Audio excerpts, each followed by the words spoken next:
Why nothing you do feels good enough. Carl Jung. Carl Jung observed that a well-fed, well-housed, well-regarded person can sit across from him in his consulting room and confess that nothing feels finished, that no accomplishment lands the way it was supposed to, that the ledger of effort never quite balances into the feeling of enough. And here is the line that explains it. Jung wrote that neurosis is always a substitute for legitimate suffering, a sentence from his collected works. And Jung would stop you right there and say, do you see it? The exhaustion you feel from trying harder is not the suffering your life actually owes you. It is a smaller counterfeit pain, a rehearsal that keeps you busy, so the real question never has to be asked. And that is why nothing you do feels good enough, because you are handing effort to a problem that was never going to be solved by effort in the first place. And if you have been worn thin from proving yourself, hear this clearly. You are not broken. You have simply been paying the wrong debt to the wrong creditor for a very long time. So before we go further, let this settle in you quietly, in your own voice, not mine. I stop measuring my life only by what I have produced. I let myself feel the difference between being tired and being empty, and I turn toward the part of me that keeps score, without ever calling a number final. I make the unconscious conscious. Say it with me. I make the unconscious conscious. Again. I make the unconscious conscious. And if this kind of thinking helps you breathe a little easier, consider subscribing, so that tomorrow's teaching finds you too. And if something in you just went quiet hearing that, type the 2 words, face it, in the comments below. Let it be your seal. The first key is, you are solving the wrong equation. When nothing you do feels good enough, the instinct is to assume the dosage is off, that you simply have not achieved enough yet, so you add another certificate, another promotion, another year of proving. Imagine a woman who finishes a demanding project at work. Everyone praises it, the email arrives, the congratulations arrive, and by that same evening, she is already scanning for the next thing to fix in herself, not because the praise was false, but because praise was never the currency her deeper self was asking to be paid in. And notice what she does next. She assumes the flatness means she has not done enough yet, so she reaches for a bigger project, a harder target, a longer list, as though the problem were a matter of scale. And this is precisely the trap, because the equation itself was wrong from the start. No amount of correct arithmetic rescues an equation built on the wrong variables. Jung taught that a great deal of what looks like ambition in the second half of a life is actually a mind trying to solve a question of meaning using tools built only for achievement. And tools built for achievement can produce results. They can produce houses and titles and applause. They can even produce admiration from people whose opinion genuinely matters to you. But they cannot produce the feeling of enough, because enough was never a quantity. It was always a quality. A rightness between what you are doing and who you actually are, underneath the doing. Think of it this way. You cannot fill a hunger for meaning by adding more bread. No matter how much bread you add, the hunger simply waits underneath the fullness, patient, untouched. So when you feel that flatness after a win, that is not ingratitude, and it is not a flaw in your character. It is your own psyche telling you plainly, in the only language it has, that you have been feeding the wrong hunger, offering bread to a mouth that was never asking for bread at all. And watch how this same woman spends the following weekend. She reorganizes her closet. She updates her resume even though she is not looking for another position. She signs up for one more certification course. All of it dressed as ambition. All of it actually a quiet search party sent out looking in the wrong direction. Because the search party was told to look for a bigger achievement, when what was missing was never an achievement at all. It was a felt sense of rightness that no external object can hand her, no matter how polished. And this is worth saying plainly. The equation she is running, more output equals more peace, was never balanced to begin with. You can multiply both sides of a wrong equation forever, and the two sides will never meet. That is not a failure of effort. That is simply what happens when the terms themselves are mismatched. This is the first thing to understand before anything else makes sense. Not that you are lazy or ungrateful or difficult to please, but that you have been running the correct effort through the wrong door. And a door built for effort will never open onto meaning, no matter how hard you knock on it. No matter how many nights you stay late knocking, the door was simply never the right door. I stopped confusing achievement with arrival. The second key is, this is not rare, and it is not new. Jung once said, in a broadcast heard by many, that man cannot stand a meaningless life, and he meant it almost as a clinical observation, not a poetic flourish. Because in his own practice, he noticed something that troubled the tidy categories of medicine. He found that a very large portion of the people who came to him were not suffering from any nameable illness at all. There was no clean diagnosis to hand them, no infection, no injury, nothing a chart could name, and yet they were suffering deeply from what he called the senselessness and aimlessness of their lives. And he was careful to notice that this was not a fringe complaint from a few unusual patients. It showed up so often, across so many different lives, in so many different countries and classes and temperaments, that he began to speak of it as something closer to a shared condition of the age itself, not a personal weakness, but a kind of quiet epidemic moving underneath the surface of otherwise ordinary lives. Imagine sitting across from a man in his 50s, successful by every visible measure, a good marriage on paper, a respected position, children who have turned out well, and he tells you plainly that he cannot locate a single reason his days should continue in the shape they currently take. He is not depressed in the clinical sense. He is not ill in any way medicine can name. He sleeps, he eats, he functions, and still there is this quiet private bewilderment underneath all of it, a sense of going through the correct motions of a life that no longer feels like it belongs to him. Jung called this the general neurosis of our age, a suffering that does not come from trauma or chemistry, but from a life lived entirely on the surface of itself, doing, producing, achieving, arriving punctually at every obligation, while the deeper layer, the layer that asks what is this all actually for, goes quietly unattended for years, sometimes for decades. And it is worth noticing how ordinary the disguise is. It rarely announces itself as despair. It shows up instead as a low hum of restlessness on a Sunday afternoon, as a strange irritability with people who have done nothing wrong, as the odd fatigue that follows a pleasant evening for no visible reason, as the quiet dread of another Monday that has nothing to do with the work itself. Picture the same man a few years earlier, still building toward the life he now occupies, telling himself quite reasonably that the flatness he sometimes feels will lift once the mortgage is paid, once the children are settled, once the position is secure. And now here he sits, mortgage paid, children settled, position secure, and the flatness has not lifted at all. It has simply changed clothes. And this is exactly the pattern Jung kept meeting across hundreds of consulting rooms. Not one dramatic collapse, but thousands of quiet postponements. Each one reasonable on its own, each one promising relief just past the next milestone, and none of them ever actually arriving at relief, because the milestone was never the address the restlessness was writing to, if this sounds familiar to you. If you have ever stood in the middle of a full and busy and outwardly successful life, and felt a strange private bewilderment about why none of it lands, you are not malfunctioning, and you are certainly not alone in it. You are describing exactly what Jung spent decades trying to help people see.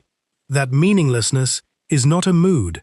It behaves like an illness in its own right, complete with its own weight and its own drain on the body and the spirit, and it does not respond to more of the medicine that is causing it, more calendars filled, more boxes checked, more evidence gathered that you are indeed capable and diligent and admired, because none of that evidence was ever addressed to the actual question your restlessness keeps quietly asking, which has nothing to do with capability at all.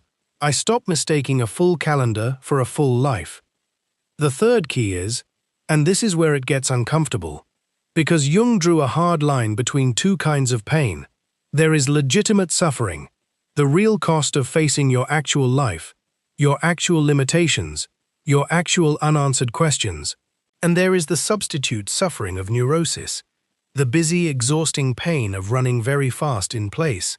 And he wrote plainly, that neurosis is always a substitute for legitimate suffering. And it is worth sitting with that word substitute for a moment. Because a substitute is not nothing. It looks like the real thing. It can even exhaust you the way the real thing would. But it is counterfeit currency, offered to a debt that only accepts the genuine coin. You can hand over years of striving, years of tightening and improving and correcting yourself, and none of it clears the account, because the account was never asking for that kind of payment. Think of it the way a physician thinks of a fever. A fever is uncomfortable. It keeps you up at night. It makes the whole body ache. And yet a fever is not the sickness itself. It is the body's honest response to something that actually needs attention underneath it. If you spend all your energy trying to feel less hot without ever asking what the heat is answering to, you have treated the symptom as though it were the whole disease. And Jung would say this is exactly what happens with substitute suffering. The exhaustion, the restlessness, the endless correcting of yourself. These are the fever. They are real. They cost you something real. And still, they are not the underlying condition. They are the noise your life makes, while the actual question waits patiently underneath, unaddressed, sometimes for years. Let me walk you through what this can look like across one ordinary day. Because it is easier to see in daylight than in theory. Imagine waking already behind, checking messages before your feet touch the floor, moving through the morning, solving other people's problems competently, arriving at midday having done a great deal, and feeling strangely worse rather than better, pushing through the afternoon on a second and third task, telling yourself the good feeling will arrive once this particular thing is finished, finishing it, feeling nothing, starting the next thing, and by evening lying in bed running a private tally of everything still undone tomorrow. Notice what did not happen anywhere in that day. Not once did the question surface. Is this the shape my life should actually be taking? The entire day was legitimate effort spent avoiding one illegitimate discomfort, the discomfort of sitting still long enough to ask whether the effort even points anywhere. And now consider a second picture, because this pattern does not only wear the mask of productivity, sometimes it wears the mask of improvement itself. Imagine a man whose marriage quietly ended 2 years ago, and who has, since then, renovated his kitchen, taken up early morning training for a race he never wanted to run, reorganized his finances twice, and started reading a stack of books on discipline and willpower. None of this is foolish. None of it is even wrong. But if you sat with him long enough, you would notice that not 1 hour of it has touched the actual grief still sitting untouched in him. The grief he has been circling for 2 years without once walking into it. That grief is the legitimate suffering. And the kitchen, the race, the books, however admirable, are the substitute. They are real effort, spent guarding the door, so the harder room never has to be entered. And there is a third shape worth naming, quieter than either of these. Imagine a young man studying for an exam that no longer means anything to him. He does not know this yet. He simply notices that he can study for 6 hours and retain almost nothing, that the words slide past him without landing, and he assumes the fix is more hours, a stricter schedule, a harsher discipline. So he adds hours, and the retention does not improve, because the actual unanswered question sitting beneath all that studying is whether this path was ever his to begin with, and no quantity of studying was ever going to answer a question that discipline was not built to answer. This is the strange cruelty of substitute suffering. It borrows the exact posture of virtue, diligence, responsibility, self-improvement, and wears that posture convincingly enough that you rarely suspect it. You feel disciplined, you feel like you are doing the right thing, and the tiredness that follows even feels earned, and still nothing moves. Because effort was never the missing ingredient. Facing was. This is what Jung meant, and it is why moral effort was his word for the real work. Not because facing your own life is a matter of willpower in the ordinary sense, but because it takes a kind of courage that busyness quietly lets you avoid. The frantic doing is the sterile kind, the kind that changes nothing, no matter how many hours you pour into it. And the honest facing, however brief, is the fertile kind, the kind that actually moves something. This is why nothing you do feels good enough, not because you have not done enough, but because you have been doing instead of facing. and facing was always the only entry on the list that could have worked, I stop outrunning the question my life is actually asking me. The fourth key is, and here is the arithmetic Jung actually offered. Because he was specific about this, he wrote that the least of things with a meaning is worth more than the greatest of things without it.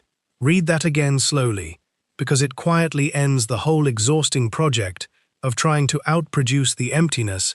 If meaning is the unit that actually satisfies, then no volume of meaningless activity can ever add up to it, not by a little, not by a lot.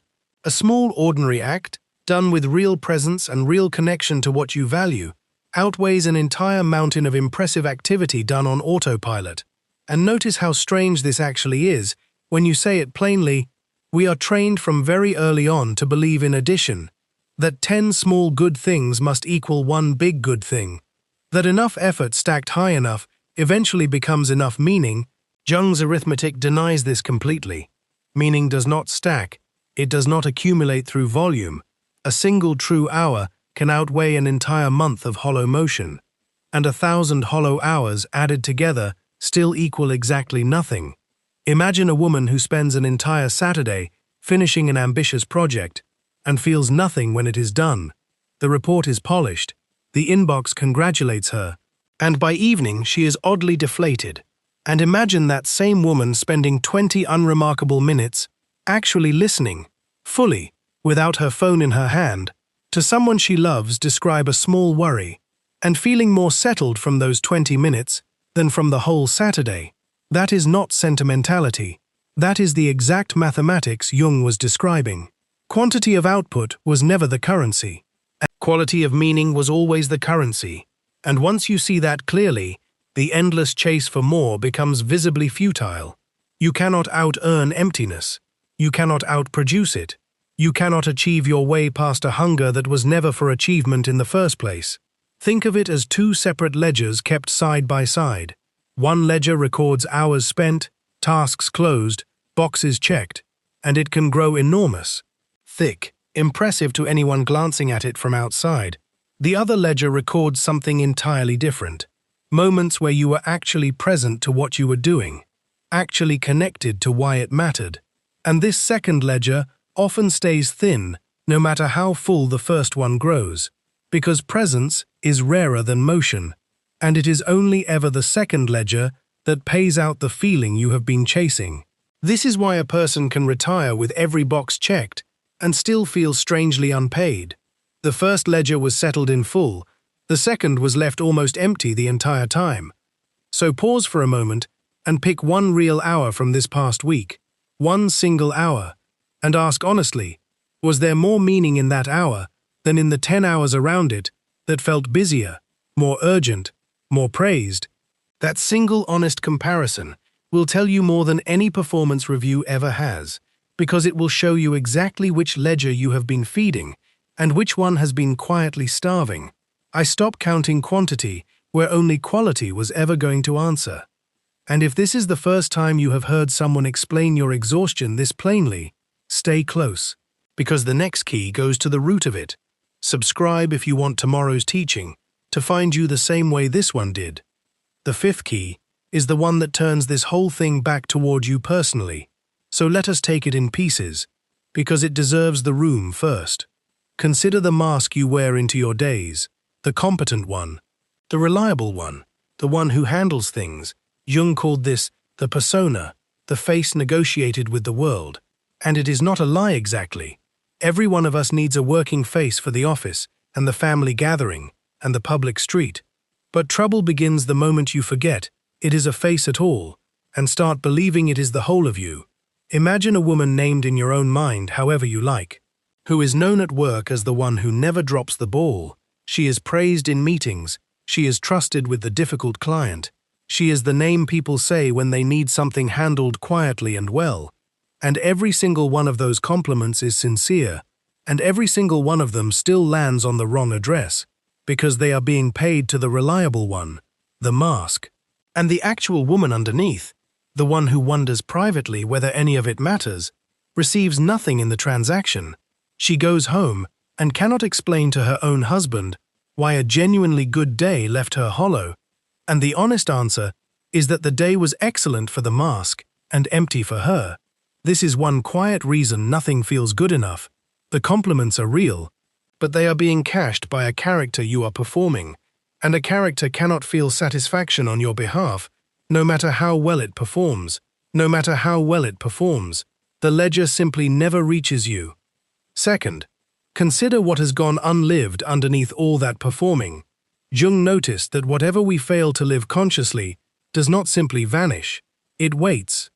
And eventually it starts to press up through the floor of an otherwise organized life, as a strange flatness, a low-grade dissatisfaction with no obvious cause, a sense that something is missing from a life that should by all outward measures feel complete.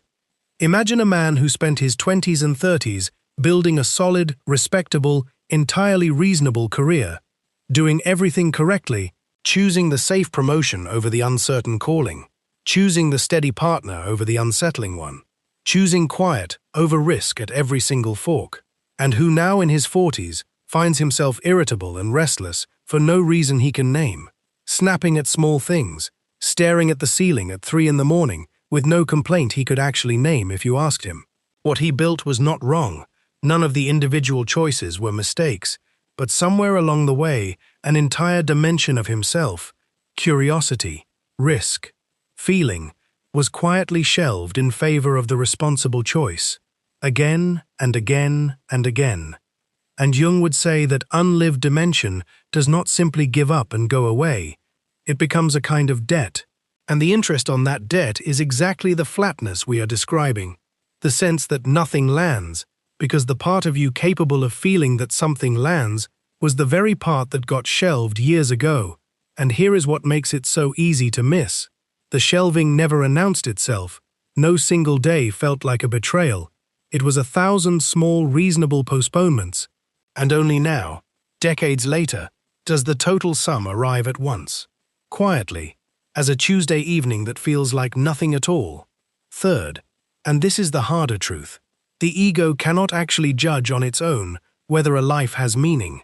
This is worth sitting with, because we act every day as though our conscious mind is the final judge of whether our life is good enough. We treat the part of us that plans and achieves and checks the box as though it also holds the authority to declare the whole project finished and worthy. But Jung's whole body of work rests on the observation that the ego is only one small chamber inside a much larger house, the unconscious, and meaning is not manufactured by the ego through effort. It is recognized by a wider intelligence within you that Jung called the self, the ordering center of the whole psyche, the part that is not impressed by resumes. When you keep demanding that your conscious striving produce the feeling of enough, you are asking the smallest room in the house to judge the architecture of the entire building, and it cannot do it. It was never built to do it. That job belongs to a deeper faculty, and that faculty tends to speak quietly, not in performance reviews, but in dreams, in sudden unexplained moods, in the exact flatness you feel walking away from a success that should have felt bigger than it did. Think of it this way. You would not ask the accountant to judge whether the marriage is happy, and yet that is precisely what you have been asking of the achieving mind, over and over, for years. Verse 4. So what would enough actually require, if not more effort? Jung's answer, offered again and again across his writing, is a return to relationship. Relationship with your own depths first, and only then with your work and your people. Honest contact with the shadow, honest contact with the parts of yourself you have overridden for years, in the name of being responsible. Honest contact with the actual unanswered questions, rather than the busy substitute activity that keeps them politely at bay. This is not a call to quit your job or burn down your life.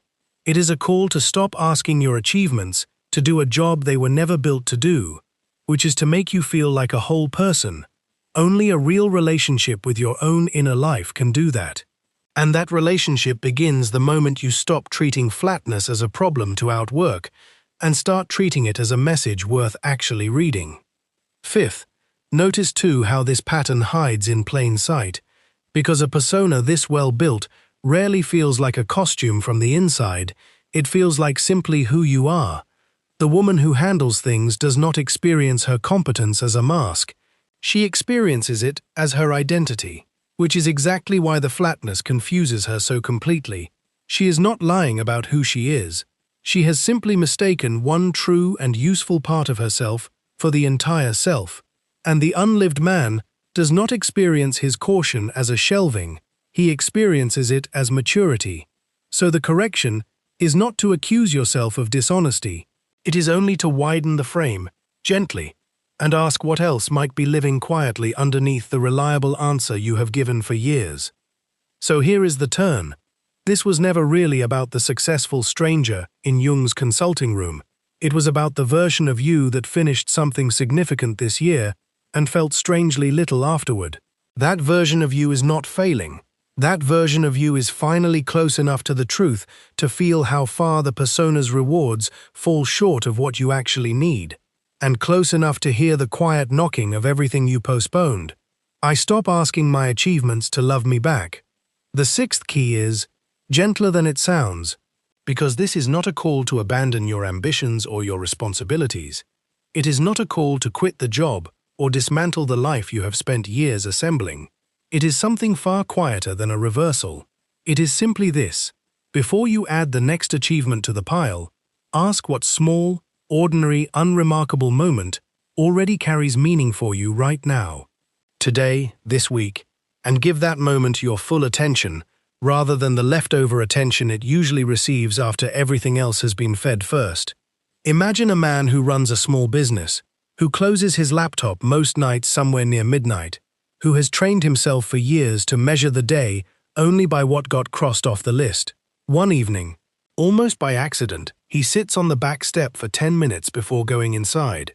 No phone, no list, just the sound of the yard settling into dark, and he notices, almost with surprise, that those 10 minutes felt more like his own life than the 11 hours that came before them. Nothing was produced in that time, nothing was closed or finished or delivered. And yet something in him quieted in a way the whole day had failed to do. That is not an accident, and it is not sentimentality. That is Jung's arithmetic showing itself plainly, the least of things carrying more weight than the greatest pile of things. And that arithmetic does not change no matter how large the pile grows or how impressive the pile becomes to everyone watching from outside. So try this quietly on your own. At the end of each day this week, instead of tallying what you produced, name one small thing that felt genuinely meaningful, even if it took 4 minutes, even if no one else saw it happen, even if it would look, on paper, like nothing at all. Over time, that short list will begin to tell you something your calendar never could. It will begin to show you exactly where the real hunger has been pointing all along, quietly, underneath every louder demand you have been answering instead. And here is the picture worth keeping. A house can be entirely dark, every room shut, every task inside it finished and filed away, and still, one small window left open lets warm light spill out into the yard. That single window does not need the rest of the house to be lit to matter. It is enough on its own. And so is the small, honest moment you almost walked past today. This is not a smaller life than the one you have been chasing. It is a truer one. The striving does not have to stop. The ambition does not have to be surrendered. But it can finally stop being asked to answer a question it was never built to answer. I let the small, honest thing count as much as the large, impressive thing. Here is the whole picture. Nothing you do feels good enough because effort was aimed at a question only meaning can answer. The striving is not evil, it is simply misdirected. The general neurosis of our age is not a personal failing, but a shared modern condition. Legitimate suffering, the honest facing of your own life, is fertile, while the substitute suffering of constant doing is sterile no matter how exhausting it feels. The least of things with meaning outweighs the greatest pile of things without it. The persona collects the praise, while the person underneath goes unpaid. The unlived life presses upward as flatness, until it is finally heard. And the ego was never the judge that could declare your life good enough in the first place. That verdict belongs to something deeper and quieter within you. All 6 of these were never 6 separate lessons. They were 6 turns of the same single key. And that key is simply this: stop asking what you do to prove that you are enough. and start asking what within you has been waiting, patiently, to be met. So tonight, when you close whatever task is in front of you, do not immediately reach for the next one. Sit for just a moment in the quiet that follows, and let yourself feel, honestly, whether what you just did touched anything real in you. That small pause is not laziness. It is the beginning of an entirely different relationship with your own life. And it is available to you tonight, not after the next achievement, not after the next proof. Tonight, I make the unconscious conscious. Again, I make the unconscious conscious. And so the question this leaves you with is not what else you could possibly accomplish, but what, in the quiet parts of you, has been waiting this whole time simply to be noticed and finally called enough